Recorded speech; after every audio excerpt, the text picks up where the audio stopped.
Diz assim o texto: escreva esta carta ao anjo da igreja em Tiatira. Esta é a mensagem do Filho de Deus, cujos olhos são como chamas de fogo e cujos pés são como bronze polido.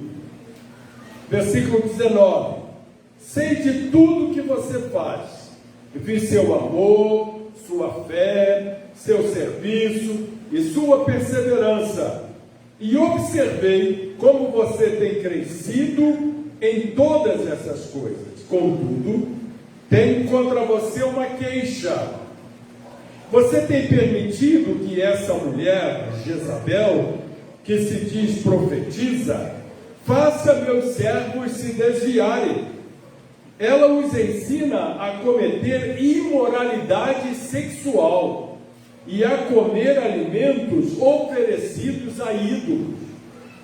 Dei a ela tempo para que se arrependesse, mas não quer se arrepender de sua imoralidade. Portanto, eu a lançarei doente numa cama, e aqueles que cometerem adultério com ela sofrerão terrivelmente, a menos que se arrependam e abandonem a prática de tais atos.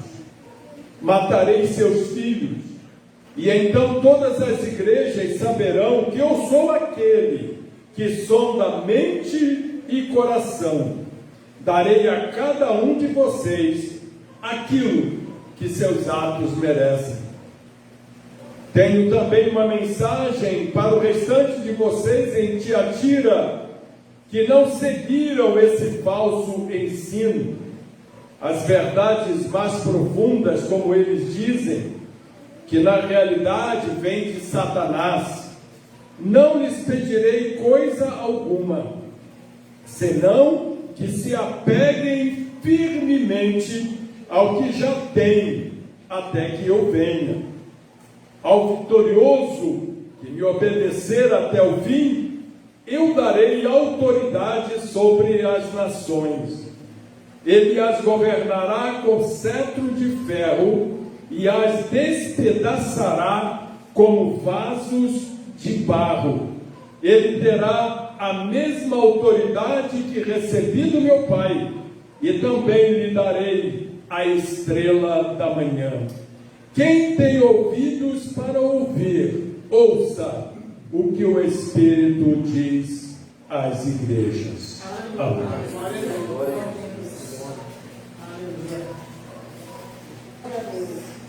E então, vamos então às lições que aprendemos aqui com Tiatira.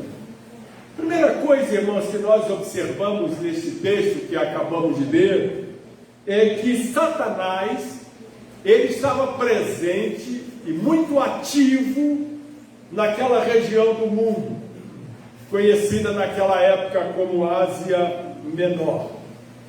Quando Jesus enviou essas cartas àquelas igrejas, o diabo atuava com muita veemência naquela região.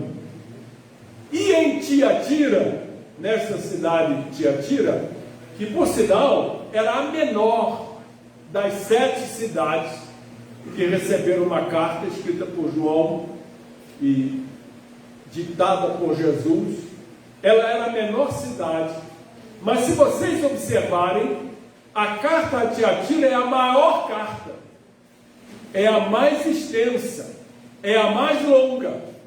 Jesus escreve mais exatamente para a menor cidade, para a menor igreja.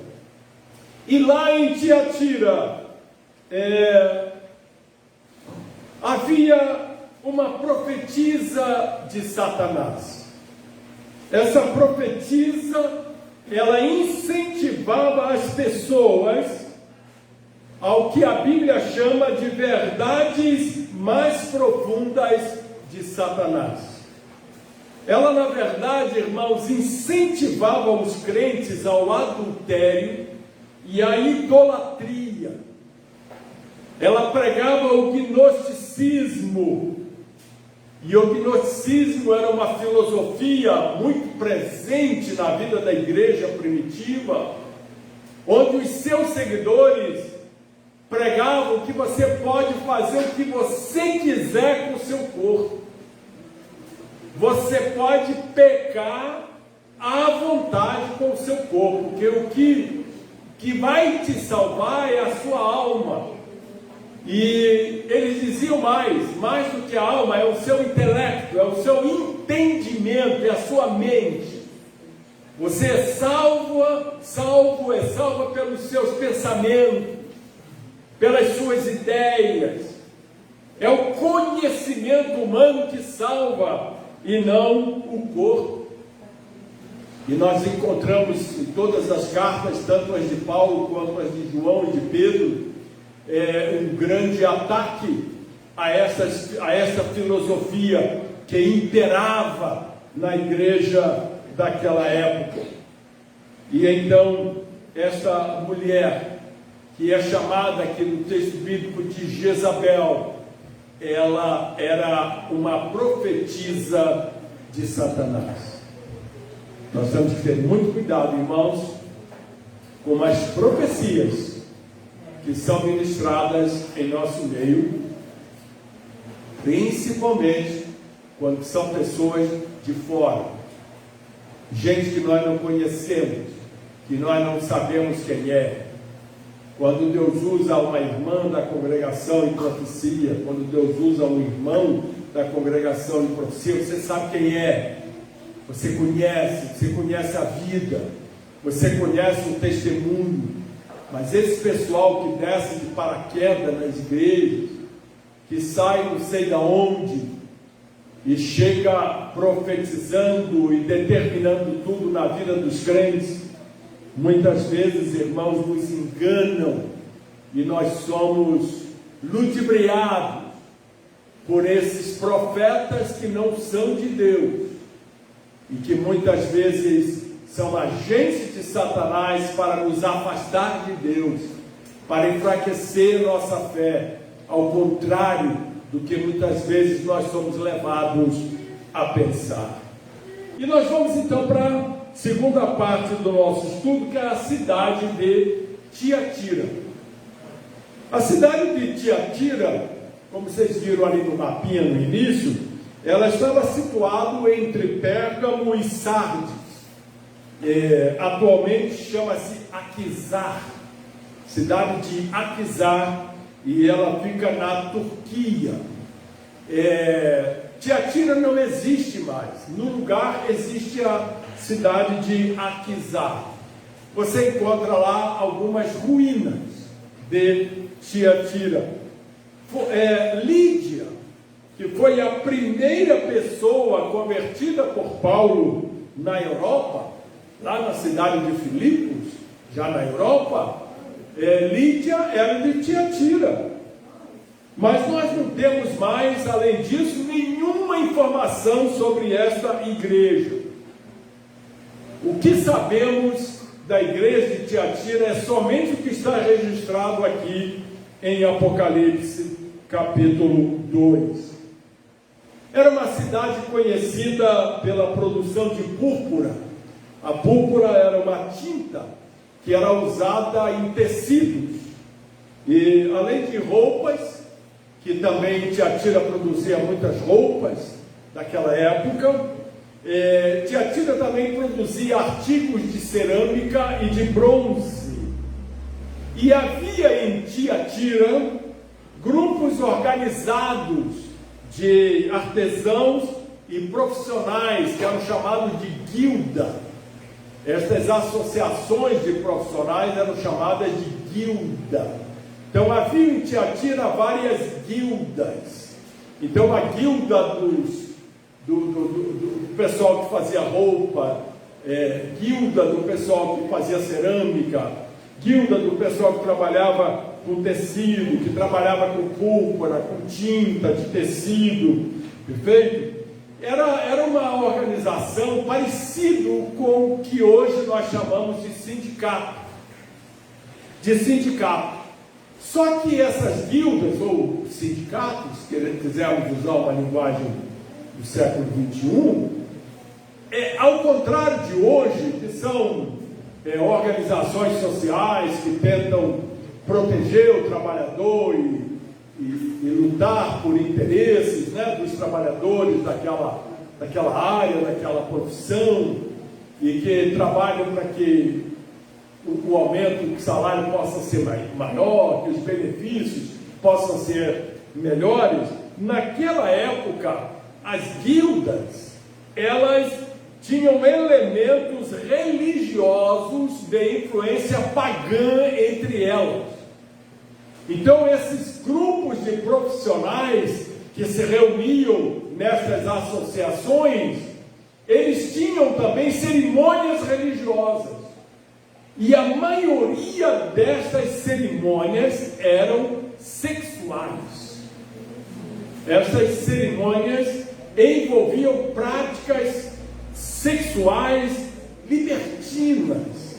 Realmente, tudo aquilo que nós odiamos hoje, e que existe hoje de uma forma mais encoberta, naquele tempo, existia diante dos olhos da população, diante dos olhos de todas as pessoas. Essas festas eram religiosas. Então, a religiosidade em Tiatira, e não era só lá, havia também em outras cidades, mas especificamente que é o nosso assunto aqui, essas cerimônias envolviam também adoração a ídolos. E dessa forma, a cidade ela tinha seus templos e santuários religiosos, incluindo templos dedicados aos deuses falsos, como Apolo, Trimânios, Artemis, que era uma deusa chamada pelos romanos de Diana ou Diana, e tinha um santuário a uma sibila chamada Sambate.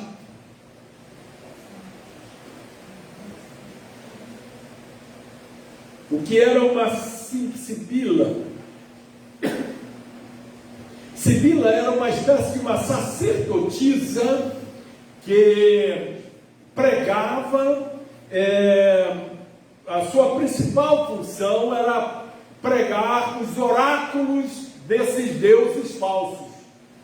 Então haviam mensagens deles escritas por pseudos autores, que eram conhecidas pela população como de origem desses deuses, e as sibilas, elas então anunciavam esses oráculos. E essa sibila chamada Sambate era uma sacerdotisa muito conhecida no tempo do Apocalipse. E a importância, irmão, dessas figuras femininas na cultura religiosa de Tiatira pode ter facilitado o trabalho da Jezabel, a mulher que seduzia os discípulos e incentivava a idolatria e a prostituição. Vamos então para a igreja em Tiatira. Como os irmãos podem acompanhar pelos monitores, Jesus conhecia e elogiava as boas qualidades da igreja em Tiatira. Veja, por exemplo, o que ele diz no versículo 19: sei de tudo que você faz, vi seu amor, sua fé, seu serviço e sua perseverança, e observei como você tem crescido em todas essas coisas. Então vamos ver essas coisas boas que Jesus via em Tiatira. A primeira delas eram as obras. Era uma igreja muito atuante, no sentido de ajudar as pessoas. Eles prestavam serviços de ajuda às pessoas necessitadas. Eles levantavam recursos para ajudar famílias pobres. Era uma igreja muito atuante na área social. Ela era uma igreja muito ativa, uma congregação muito presente na sociedade. E ao invés de esfriar, com o passar do tempo e perdendo esse fervor, a igreja de Tiatira se tornou cada vez mais ativa no serviço a Deus. Porque a fé que agrada a Deus, irmãos, é a fé que se mostra pelas obras. Nós não precisamos das obras para sermos salvos. Ninguém é salvo pelas obras. Nós somos salvos pela fé. E nós somos justificados diante de Deus pela fé. Mas perante os homens, nós somos justificados pelas nossas obras. As pessoas nos conhecem pelo nosso testemunho. E diz, ali vai um crente, ali vai uma crente, porque eu conheço, é minha vizinha, que fez, e eu sabia como era antes, a vida dela antes de ser crente, e como está agora, depois que se converteu a Jesus, como ela mudou, como ela está diferente. Então, você não é salvo pelas obras, mas você é reconhecido pelos homens e pelas mulheres como servos e servas de Jesus pelas obras, por aquilo que você faz. Por isso que a fé verdadeira, ela se revela através das obras. O pastor acabou de falar ainda há pouco aqui do macarrão, me deu até vontade de aparecer aqui com um quilo de macarrão, não é? Para trazer a minha colaboração também aí para a campanha que os irmãos estão fazendo, né, para ajudar famílias que precisam da atenção da igreja. E assim que deve ser, irmãos, os servos de Deus e servas do Senhor devem ser sempre abundantes na obra do Senhor, porque, como diz a palavra de Deus em Efésios, nós fomos chamados para as boas obras. Mas vocês vão ver aqui no próximo slide que, além dessa presença nas obras sociais, Jesus destacou também o amor. O amor. Vocês viram o que ele disse? Sei de tudo que você faz, vi seu amor. Vi seu amor. O amor, irmãos, é o princípio fundamental da vida do cristão. Quando perguntaram a Jesus como se resumiam os mandamentos, e ele disse, ame a Deus e ao seu próximo como a si mesmo. Esse é o princípio fundamental da vida do cristão, é o amor. Vocês observaram quando estudaram aqui a carta de Éfeso, da igreja de Éfeso, que faltava amor em Éfeso.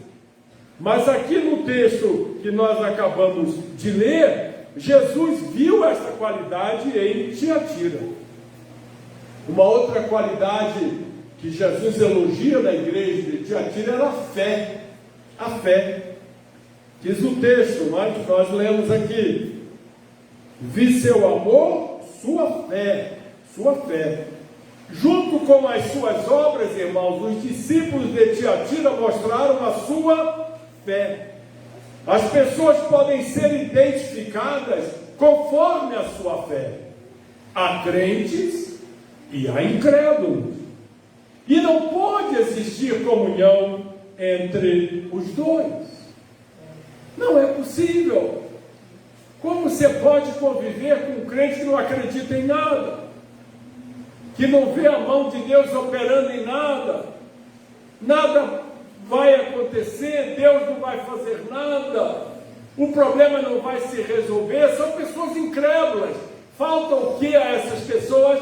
Fé, que Jesus via estar presente na igreja de Tiatira. E a terceira coisa que Jesus via era a perseverança, não é?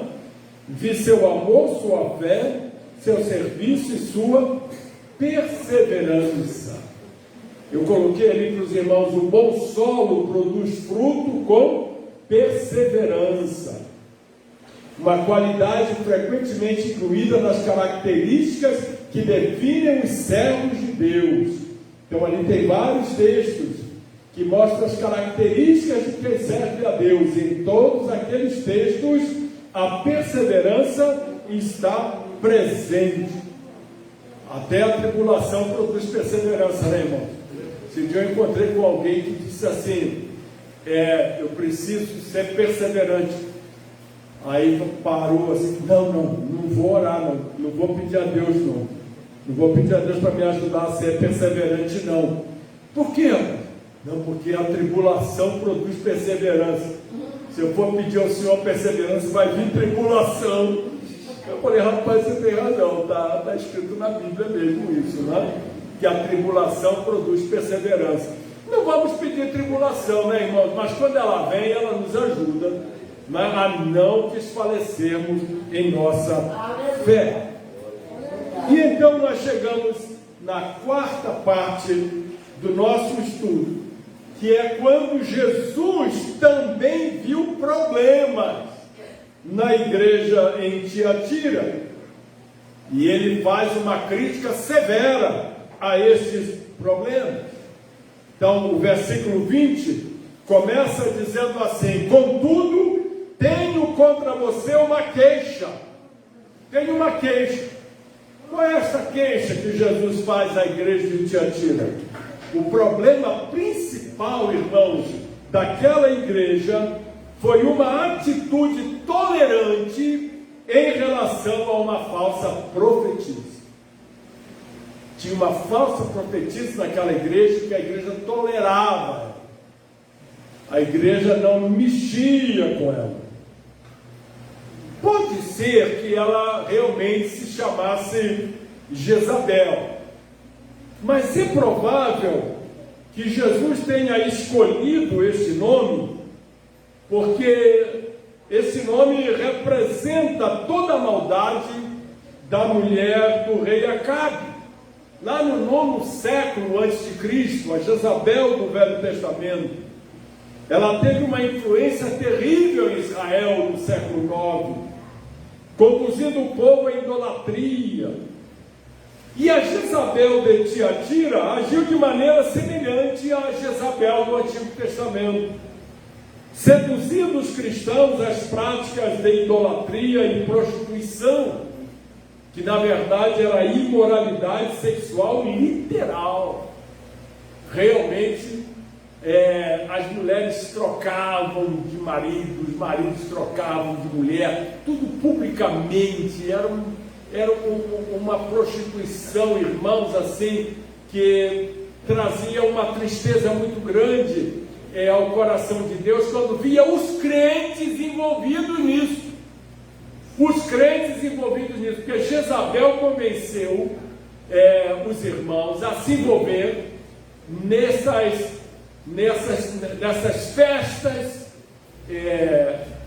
que eram promovidas pelos sindicatos, né, pelas guildas, porque ela dizia para os irmãos que eles estavam sujeitos a perder o emprego, porque eles controlavam toda a indústria, todo o trabalho, todo o comércio, estava tudo controlado por essas guildas ou sindicatos. E então a Jezabel aqui de Tiatira dizia aos irmãos que eles precisavam seguir os rituais religiosos dessas guildas para não perder o seu emprego. Então, irmãos, ela seduzia. A Jezabel de Tiatira, ela incentivou os servos de Deus a comerem coisas sacrificadas a ídolos, que é uma prática condenada e que representa comunhão com os demônios. Todo o alimento consagrado a ídolos representa comunhão com os demônios quando você participa desses alimentos. Por isso que lá em casa nós somos 8 irmãos, mamãe nunca permitiu que nós aceitássemos doce de Cosme e Damião. Nem nunca permitimos na nossa casa, eu e Gessi, que nossos filhos também participassem desses doces que são doados, porque um alimento, irmãos, consagrado a ídolo, te traz mais mal do que bem. Temos que ensinar os nossos filhos a não desejar essas coisas, fazê-los compreender isso. Então, o problema da igreja, irmãos, que Jesus aponta, foi a sua tolerância com essa falsa profetisa. Ela ensinava os cristãos a tolerar a religião romana, as práticas das guildas, a fim de não perderem o emprego nem a vida. Olha, irmãos, o povo de Deus precisa repreender e rejeitar os falsos mestres. Não podemos dar lugar a falsos mestres em nosso meio. A igreja em Tiatira, possivelmente enfatizando o amor, enfatizava o amor a ponto de esquecer da pureza da doutrina. E o versículo 21 diz que Jesus diz assim: dei a ela tempo para que se arrependesse. Olha, irmãos, como Jesus é longânimo, como Jesus é paciente. Ele deu tempo suficiente para Jezabel se arrepender, mas ela não quis. Ela permaneceu seguindo os caminhos da idolatria e da prostituição. E então no versículo 22, vem da parte do Senhor Jesus uma declaração enfática sobre ela. E Jesus diz: portanto, eu a lançarei doente em uma cama. Essa cama, irmãos, não é a cama da prostituição, porque ela já se deitava nesta cama de livre vontade, mas é a cama da doença, do sofrimento. Diz Jesus que ele forçaria esta mulher e seus cúmplices a se deitarem na cama da tribulação. E no versículo 23, Jesus é mais severo ainda quando diz assim: matarei seus filhos. É muito interessante observar que a Bíblia utiliza muito a figura de filhos para se referir não aos nossos filhos naturais, que nasceram de nós, mas aos seguidores. A Bíblia chama de filhos. Frequentemente ela se refere às pessoas que seguem o ensinamento ou exemplo de alguém. Por isso, os seguidores de Abraão são chamados de filhos de Abraão. Nós somos considerados na Bíblia como filhos de Abraão, porque nós seguimos a fé de Abraão. Em João 8,44, Jesus fala dos filhos do diabo. Por isso, irmãos, eu entendo que é provável que os filhos de Jezabel sejam aqueles que seguem os ensinamentos e praticam a obra dela. E Jesus está dizendo: se eles não se arrependerem, eles vão morrer. Espiritualmente nós sabemos que a morte é certa por todos esses que desobedecem a palavra de Deus. E ainda no versículo 23, nós já estamos terminando, Jesus diz assim: todas as igrejas saberão. Chamou muita atenção essa parte do versículo 23. Todas as igrejas saberão. Isso me fez refletir que o castigo divino tem vários propósitos, e um desses propósitos é castigar os culpados. Neste caso, Jesus prometeu matar as pessoas que praticaram a idolatria e a prostituição, caso não se arrependessem. Mas há um segundo motivo atrás deste castigo, que Jesus revela aqui no versículo 23. É a morte de alguns servir de alerta para outros. E então as igrejas entenderiam que Jesus realmente sabe de tudo o que acontece e que Ele julga realmente segundo as obras de cada um. Nós observamos a importância da disciplina divina para deter o pecado dos outros. Nós vimos isso lá no Velho Testamento com Acã, nós vemos no Novo Testamento com Ananias e Safira.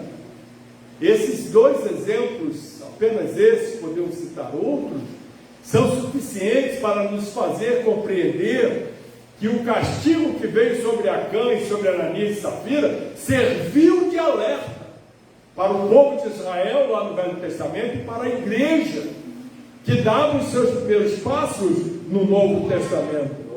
Nós precisamos, irmãos, aprender as lições dos pecados do passado e considerar as consequências da desobediência, de não observar o que a palavra de Deus está ensinando. E então, para terminar, na última parte dessa carta, Jesus oferece encorajamento aos cristãos em Tiatira. Diz o versículo 24: tenho também uma mensagem para o restante de vocês em Tiatira, que não seguiram esse falso ensino, estas verdades mais profundas, como eles dizem, e que na realidade vêm de Satanás. Olha, irmãos, Jesus já falou sobre os filhos de Jezabel, e agora Ele olha para os outros. Ele encoraja os discípulos fiéis, que não aceitam a doutrina dela, não participam do conhecimento dessas profundezas de Satanás. Algumas pessoas não buscavam as profundezas de Deus, porque queriam conhecer as profundezas do diabo. Pode ser uma referência à busca de conhecimento, não da revelação da palavra de Deus, típica dos gnósticos, que buscavam a salvação pelo seu conhecimento. Mas Jesus aqui está preocupado com os fiéis, com aqueles que não se contaminaram, não se deixaram levar. Louvado seja o nome do Senhor. E ele no versículo 24 e 25 diz assim: não lhes pedirei coisa alguma, senão que se apeguem firmemente ao que já têm, até que eu venha. Olha que palavra maravilhosa. Manter a pureza, irmãos, no meio da influência negativa em Tiatira e sob pressão de falsos ensinamentos como o de Jezabel, já seria difícil. Por isso mesmo, Jesus não exigiria mais do que isso. Ele não permite que seus servos sejam tentados além de suas forças. E por isso Jesus diz aos fiéis: outra carga vos não porei. Mas ele diz no versículo 26: ao vitorioso que me obedecer até o fim, eu darei autoridade sobre as nações. Aleluia. Como essa carta termina de forma maravilhosa e nos faz voltar para casa nesta terça-feira com a nossa fé ainda mais alicerçada em nosso Cristo, nosso Senhor e Salvador.